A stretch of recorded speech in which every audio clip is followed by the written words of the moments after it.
puissant et il n'est pas tout puissant. C'est pourquoi il faut prier pour moi. Parce que je suis dans les champs de bataille.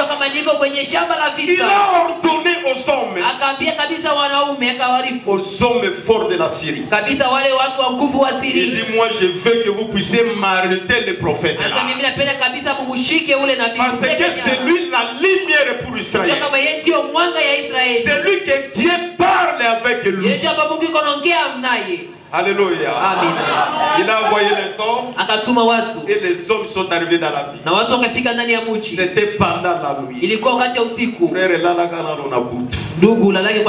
les autres meurent la nuit, dorment la nuit, mais toi tu es en train d'aller par-ci par-là, faire le complot pour les autres. Mais là où vous faites le complot là, Dieu voit tout.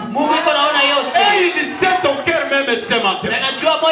Il sait même vos pensées. Et il fait même ce que tu feras demain. Ils ont cerclé la ville là-bas. Un serviteur s'est réveillé très tôt. Un serviteur de Dieu n'est pas quelqu'un qui dort. Ça, 8h moins 3 minutes. Là, il dit avec un autre soeur de Bougnaïe, la soubouille, la soubouille. Un serviteur de Dieu ne dort pas comme ça. Un serviteur s'est réveillé très tôt matin. Il est sorti. Il a vu que la ville était entourée. Et il est rentré vers le prophète. Il dit prophète Tunaisha. Si tout le qui dort. Mais ce que je vois là-bas, vraiment c'est terrible. Personne ne peut se tenir debout. Vous savez, les serviteurs de Dieu voient ce que vous ne voyez pas. Les serviteurs de Dieu supportent ce que vous ne supportez pas. Les serviteurs de Dieu traversent les choses que vous ne saurez pas traverser. Alors, Élisée lui a regardé. Il a dit, soyez calme. Et il s'est tourné vers Dieu. Il dit, Seigneur, ces gens ici, il y regarde au ciel naturel. Il y regarde au naturel. Mais moi, je regarde le visible. Je veux que ce que moi je vois le visible ouvre les yeux de ces gens ici. Qu'ils puissent voir que les Syriens là, ils sont petits par rapport à l'armée céleste qui sont avec nous. Élisée a prié, Seigneur, ouvre leurs yeux, qu'ils comprennent que ceux qui sont avec nous est de plus que ceux qui sont avec eux. Et le Dieu d'Israël, il a fait que le peuple aussi puisse regarder le visible. Ils ont ouvert leurs yeux, ils ont vu le char qui est dans leur corps, partout, tout autour du prophète. Ils ont compris qu'ils étaient encore plus forts par rapport aux Syriens. C'est pourquoi, bien aimé, ne regardez pas ce que vous voyez dans ce jour. À tes côtés, il y a une armée qui te surveille. La Bible dit, les anges de Dieu campent tout autour de ceux qui les craignent. Quand toi tu dors, le Dieu d'Israël est là. Quand on fait des complots contre toi, lui aussi fait des complots contre lui. Tout ce qui se passe pour ta vie, le Dieu d'Israël, il connaît ça. Et il voit ça. Ton problème, sortez d'abord dans les yeux naturels. Laissez de regarder les choses naturelles. Pour ton problème, regardez à l'invisible. Et quand vous regardez à l'invisible, vous n'allez pas voir le présent. Vous allez voir le futur. hiyo. C'est pourquoi nous avions dit il faut prier. Il faut avoir la vie de prière. La prière change le tout. Quand Élisée a prié, les yeux des peuples étaient ouverts et ils ont compris qu'ils sont plus forts que la Syrie. Nous avons vu que la prière change même la pensée de Dieu, change même la décision de Dieu. Dieu avait ordonné au prophète d'aller avertir Ézéchias. Il a dit tu ne peux pas se lever, tu mourras. Alors Ézéchias, au lieu de discuter, lui il a prié. Et quand il a prié, le même Dieu qui a envoyé les prophètes pour avertir Ézéchias, il a appelé encore le prophète. Il dit rentre encore là-bas. J'ai changé la décision. Au lieu qu'il puisse mourir, il ne mourra plus. Je lui donne encore combien? 15 ans. Je lui dis ceci. La prière que tu as faite ce matin, la nuit d'aujourd'hui, ton problème est là. Tu as déjà changé ça. Ta stérilité là, tu as déjà un enfant. Ta maladie là est déjà guérie. Les situations que tu as au travail, tu as déjà changé ça. Le discours est déjà changé. Pourquoi? Tu as prié. Tu n'as pas prié n'importe quel Dieu. Tu as prié un Dieu qui nous a aimés. Il nous a envoyé les prophètes. Je vous dis ce matin, regardez les visites. Nous avons un Dieu. Nous avons un prophète. Nous avons le Saint-Esprit. Attachez-vous seulement à la parole. Entrez dans la vie de prière. Regardez le visible. Et tout ira bien. Je lis le prophète. Dans la prédication, regardez le visible. Il a prêché en 1950. Dans le paragraphe 50, on a lu ça le mercredi, mais on n'a pas terminé. Et je prends partie B. Le prophète nous conseille. Il dit ceci. La technique soit rapide. Je veux que nous lisons tous ensemble. Le prophète dit ceci. C'est Dieu qui tient tout l'avenir entre ses mains. Est-ce que quelqu'un peut dire amen? Frère, toi tu regrettes quoi? Ton avenir, c'est entre les mains de Dieu. Ce que tu seras demain, même moi le passé je le sais. Même si je t'égrimace, je vais te maudire. Respect, serviteur de Dieu. C'est faux et archi faux. Ton avenir dépend de Dieu. Et le prophète précise ça. C'est entre les mains de Dieu. C'est paragraphe 4. Il y a la différence sur quelque chose qui est entre les mains et sur les mains. Regardez-moi très bien. Sur les mains. Même l'oiseau peut passer. Il peut partir avec ça. Mais quand c'est entre les mains, tu es entre les mains de Dieu. Et si tu n'étais pas entre les mains de Dieu, on devrait déjà payer votre cercueil. On devrait déjà te virer au boulot. Mais comme tu es entre les mains de Dieu, il vient me tirer, tu es entre les mains de Dieu. Il vient me bousculer, tu es entre les mains de Dieu. Il peut même bouger ses mains, mais tu es entre les mains de Dieu. Montez. Descendez et Il dit tu es entre les mains de Dieu. Monter c'est un peu à bas.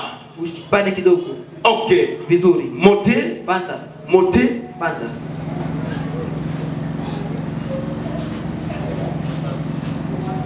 Ok. Écoutez maintenant frère Branham. Quelqu'un m'a posé une question. Il n'y a pas longtemps. Il a dit frère Branham, que pensez-vous de l'avenir? Est-ce que quelqu'un l'a ce matin? Écoutez la réponse de Branham. J'ai dit, je ne sais pas ce que réserve l'avenir. Mais je connais qui tient l'avenir.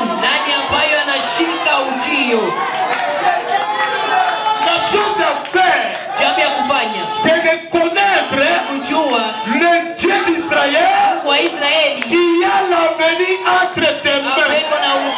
Croyez à lui, vivez la parole, il vous tiendra entre ses mains. Si le vent vient à gauche, tiens entre ses mains. Si ça vient à droite, tiens entre ses mains. Moi je vais prêcher la parole de Dieu révélée à notre temps. Je ne peux pas répéter les mananques. C'est à l'heure passée. Nous vivons au temps de la fête avec la parole révélée à notre temps. Ce que tu seras demain, personne ne le connaît. C'est pourquoi bien aimé, ne vous sous-estimez pas. Si quelqu'un veut blaguer avec toi, dis-moi, je ne connais pas l'avenir, mais je sais et je marche avec celui qui est l'avenir entre ses mains. Je vais lui faire confiance. Je vais lui faire confiance. Le prophète dit, voilà donc la chose. Si je peux me tenir les relations avec lui. Est-ce que quelqu'un peut dire amen?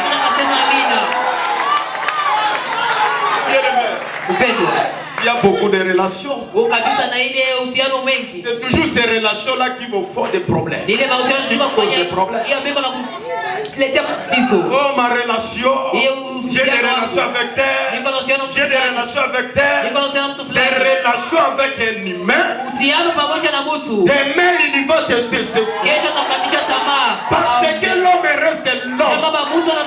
Frère Branham me dit, pour commencer, l'homme est sujet aux erreurs. C'est lui-là que tu mets confiance à lui. Le jour il verra tes erreurs. Comme lui il cherche des erreurs, il va te décevoir.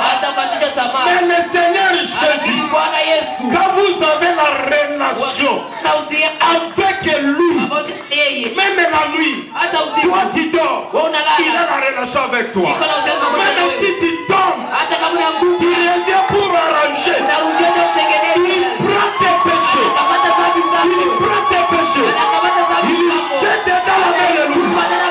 Il commence à piétiner ça. Il dit je le fais enfoncer ça. Et à aucun jour je peux encore te rappeler cela. Voyez quelqu'un que tu devais avoir la relation. Les gens de la famille, un jour ils ne seront pas là. Collègues, il peut t'abandonner. Le travail peut terminer un jour. Ton argent, on peut même voler ça. Les gens que vous côtoyez, un jour ils vont commencer à te fuir. Mais si tu as la relation avec le Dieu d'Israël, il ne t'abandonnera jamais. Voyez mon frère, ma soeur, l'homme est à la guerre. C'est ma cœur. Je te conseille de faire la relation avec lui. Et la relation avec lui, c'est sous les versets.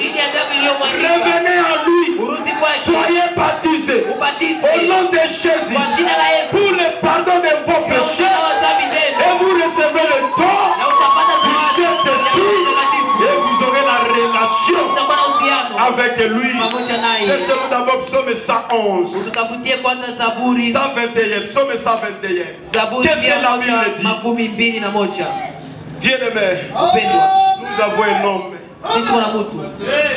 à mettre nos confiance.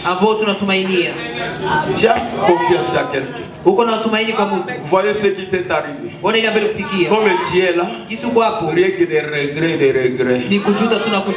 Si je savais. Même ton problème, toi tu croyais que c'est le frère qui va donner la solution. Oh, le frère a aussi ses problèmes. Il peut te promettre aujourd'hui, et demain il change.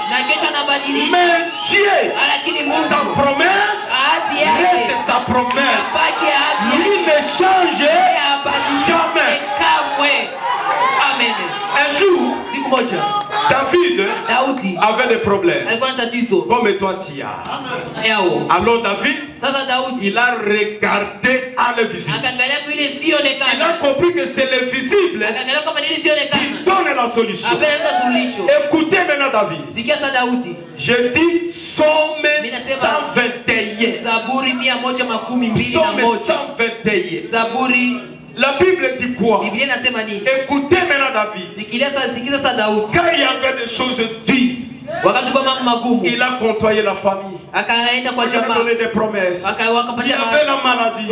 Il a parcouru des hôpitaux. Il a perdu de l'argent. Là au travail, il a corrompu les chefs. Il a donné même de l'argent. Mais il n'a pas la solution. Il a dit, je vais regarder à l'invisible. David a dit, je lève mes yeux vers les montagnes.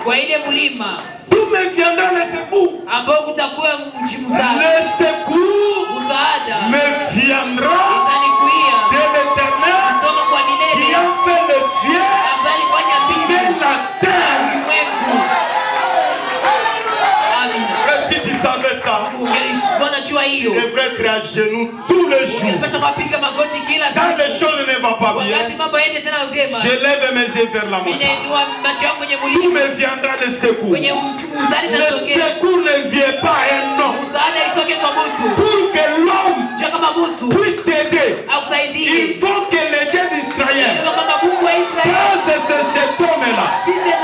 Il va le mettre mal à l'aise. Prends ça, donne-lui.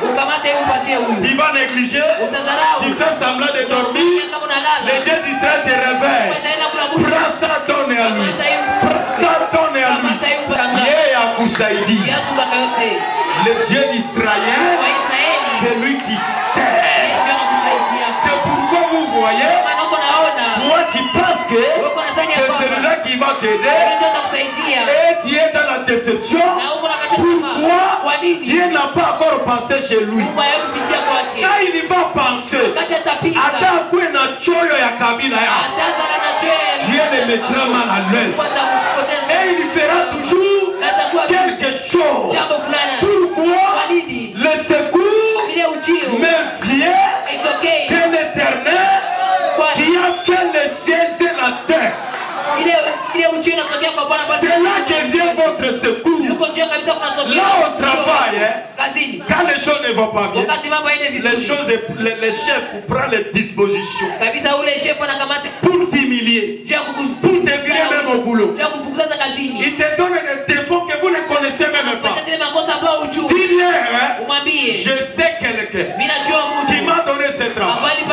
Et je sais que mon secours ne vient pas de mon chef, ne vient même pas de mon argent.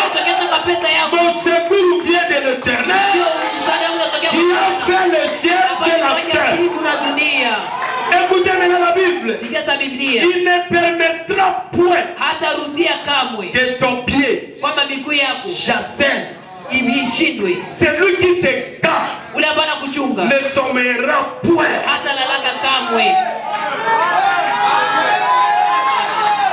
Ce n'est pas ton argent qui te garde.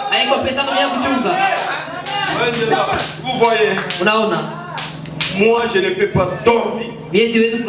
Ça que je puisse prier pour Papa Colonel comme il est là. Mais il marche avec des types remplis de soldats. Mais lui-même d'abord, il sait que ce n'est pas les gardes-corps là qui les gardent. Parce que la mort peut passer les gardes-corps et l'atteindre. C'est pourquoi vous voyez chaque jour il est ici. Parce qu'il sait, malgré les gardes-corps, malgré les chars de combat, le secours vient de l'Éternel. Ma sœur, à partir d'aujourd'hui, laisse-le pleurer. Achakulia lia, unafika pa unalia, unafika pa unalia, batakucheka. Au secours vient de l'Éternel qui a fait le ciel en terre. Il ne dort pas. Quand toi tu dors, lui il te garde. Quand tu trébuches, il te fait réveiller. Quand tu es fatigué, il te donne encore la foi. Quand les choses vont mal, il te donne la joie du Seigneur.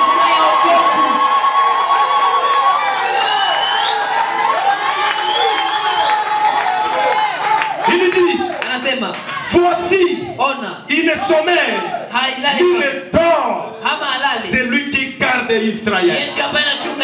Voyez la Syrie, le roi de Syrie, lui il a compris que Israël est déjà entouré. Parce qu'il a vu Israël dans les yeux naturels. Or le prophète, il y voyait en face, à l'invisible, que malgré nous sommes petits, mais à l'invisible, nous sommes grands. Ne regardez pas le niveau de votre problème. David n'avait pas regardé le niveau de Goliath. Il n'avait pas regardé la taille de Goliath.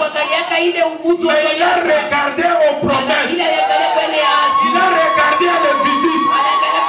Quand il a dit à Dieu que moi, je ne peux pas laisser cette circonstance. À partir d'aujourd'hui, laissez-les regarder aux yeux naturels. Il faut voir les limites spirituelles. Quand il y a un problème spirituel, toi tu vois déjà la solution. Tu commences à minimiser ça. Et quand on a traversé la mer Rouge, et Josué a envoyé les espions pour espionner les murs de Jéricho. C'est là qui étaient partis pour la première fois. Ils étaient partis avec les yeux naturels. Et quand ils sont arrivés là-bas, ils ont vu les murs plus élevés. Et les hommes qui étaient là, ils n'étaient pas très courts comme moi. Ils étaient les géants hommes. Robustes. C'est comme ça que le diable est. Il commence à t'écrimasser. Tu vas mourir. Tu ne seras pas accueilli. Tu ne peux pas travailler. Tu ne seras pas marié. Tu ne seras pas. Tu ne seras pas. Tu ne seras pas. Ils sont revenus. Ils ont dit à Josué. Non.